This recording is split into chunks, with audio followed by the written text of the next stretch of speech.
I wanted to talk a little bit about keeping common milkweed under control if it's growing in your yard. As you can see here, it's pretty aggressive. It's growing through the cracks right here in the cement.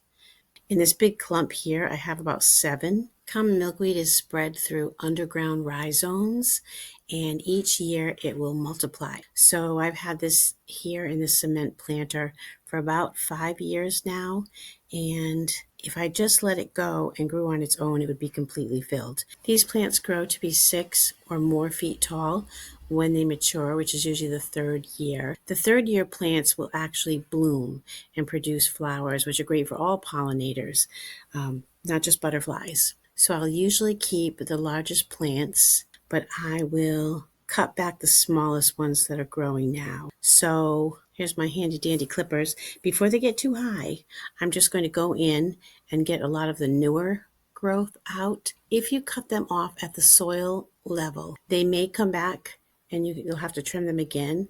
But often, if you're on top of it, it stops that photosynthesis that the actual plants need to keep growing. And if you have them in your yard and you don't want any, you just have to be on top of it and keep cutting them off at the soil level. And sooner or later, the rhizomes supposedly will die. These plants in zone 7A will mature in about a month.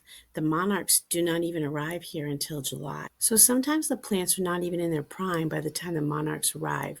But the monarchs use them to lay their eggs on, and the eggs hatch, and the caterpillars eat the leaves.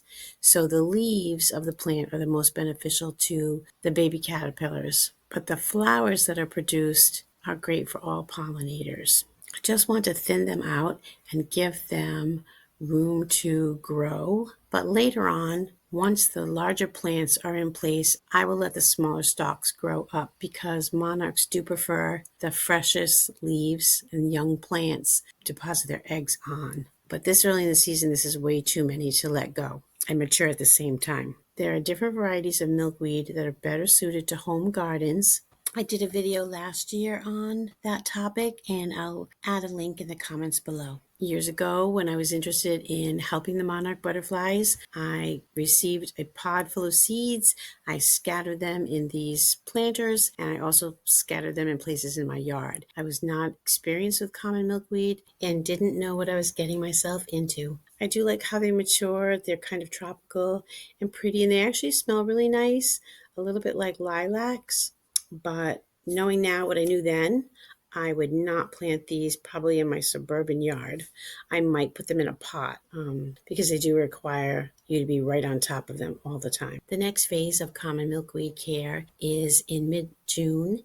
When they're fully grown, you go in and do a Chelsea chop and cut half of the plants about halfway back. And this allows new leaves and new sprouts to grow to provide fresh leaves for the monarch caterpillars once they hatch. That's another video as well. I can put a link in the comments below if you're interested in learning about that. You can really see how quickly these plants produce other plants right on top of each other. Every time I think I have gotten all the little ones, right behind it is a new one. I'm going to take all of the cuttings and just insert them into a pot with some soil in it. Some of them will root, some of them won't make it. When the monarchs do arrive in July, typically I will see a female monarch lay eggs on the milkweed. And that day, I will take a few leaf cuttings with the eggs on them and put them in an enclosure.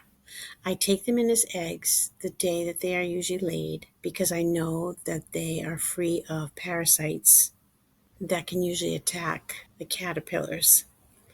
For example, if I saw a caterpillar in one of the stages of growth, there are 5 stages, there is a good chance that it can already be infected by certain parasites that lay eggs in the caterpillar, and it will not make it to adulthood to become a butterfly. So I will save these cuttings that are in the soil that hopefully will root, and when the caterpillars need fresh leaves of new milkweed, I can use these to feed them.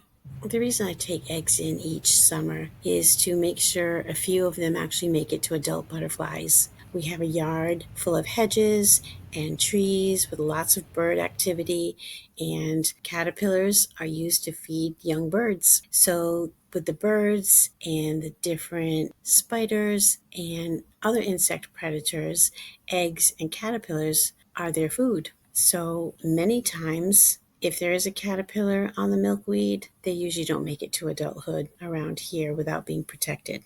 It's a hobby of mine and something I enjoy. And it started when I was a preschool teacher. And each year, my students and I would get a kit from a company, and it would contain painted lady butterflies, and they would provide the food. But that just got us interested in learning about other types of butterflies in our area and what type of host plants they need. The common milkweed and other milkweed varieties that I have in my yard are the sole food source for monarch butterflies. This is the main reason that I don't mind that the common milkweed is growing in these planters and in limited areas of my yard, and putting the time in to maintain it each year. Thanks for watching.